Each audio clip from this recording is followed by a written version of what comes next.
referiré al doctor Manuel de la Bárcena, un personaje que nació en la montaña, como se le conocía en el siglo XVIII, a las montañas de Santander o a la actual Cantabria, pero que sin embargo hizo gran parte de su vida en la Nueva España. Vivió acá cerca de 50 años a partir de los años de edad. Y la relevancia de este personaje estriba no solamente en que fue uno de los 5 miembros de la primera regencia mexicana, es decir, el primer órgano de gobierno político del México independiente, sino que fue uno de los firmantes del Acta de Independencia.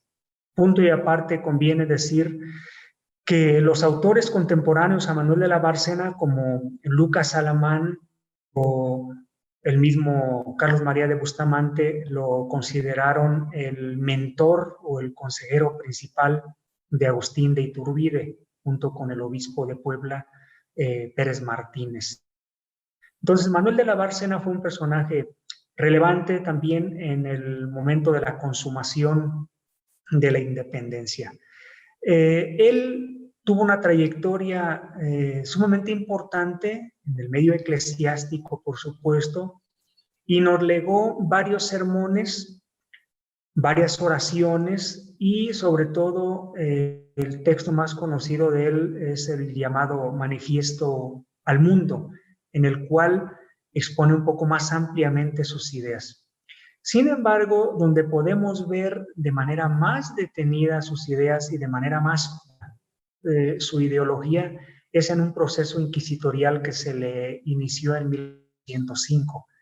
Ahí podemos ver no solamente el tipo de lecturas que hacía Manuel de la Bárcena, sino el tipo de ideas que exponía verbalmente en diferentes conversaciones Manuel de la Bárcena.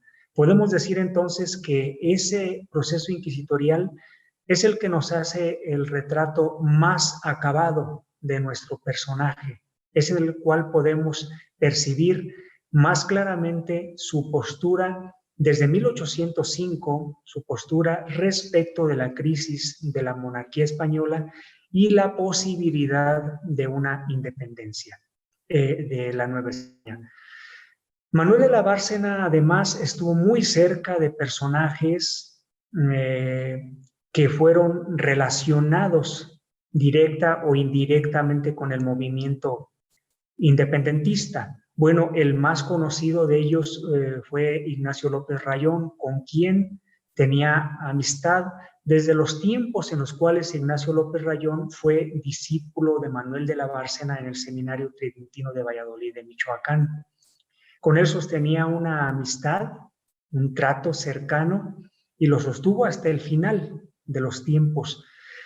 Y también otro personaje con el cual tuvo una gran amistad y una gran cercanía fue con Manuel de la Torre Lloreda.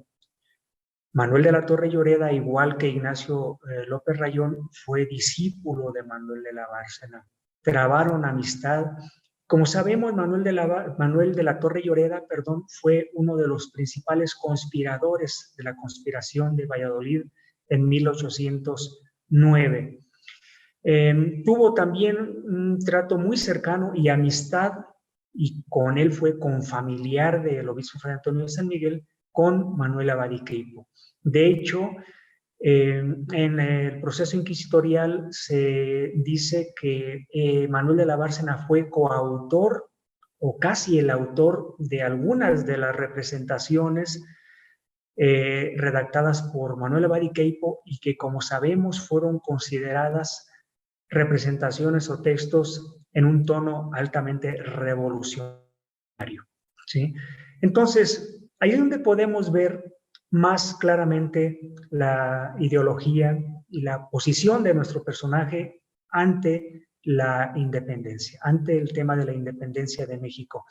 Ahora bien, varios de los contemporáneos de Manuel de la Bárcena y algunos pocos historiadores que lo han trabajado, algunos de ellos han considerado a Manuel de la Bárcena un personaje oportunista o un personaje contradictorio. Oportunista o contradictorio porque en algunos de sus escritos él es contrario a la insurgencia, ¿verdad?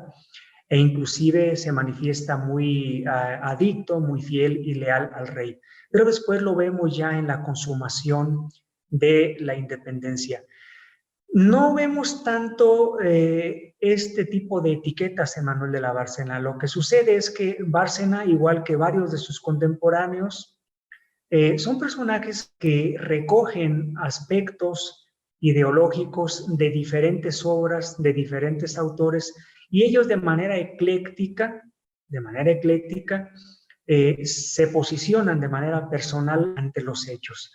Entonces, Bárcena también redactó algunas expresiones contrarias a la monarquía y al propio rey de España en un momento en el cual él, por la circunstancia política y el momento histórico que vivía, se vio precisado hacerlo.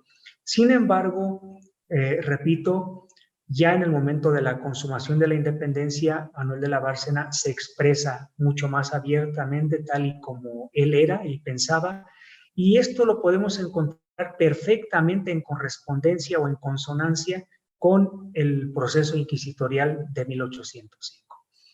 Pues esto es lo que pudiera compartir con ustedes. Muchas gracias.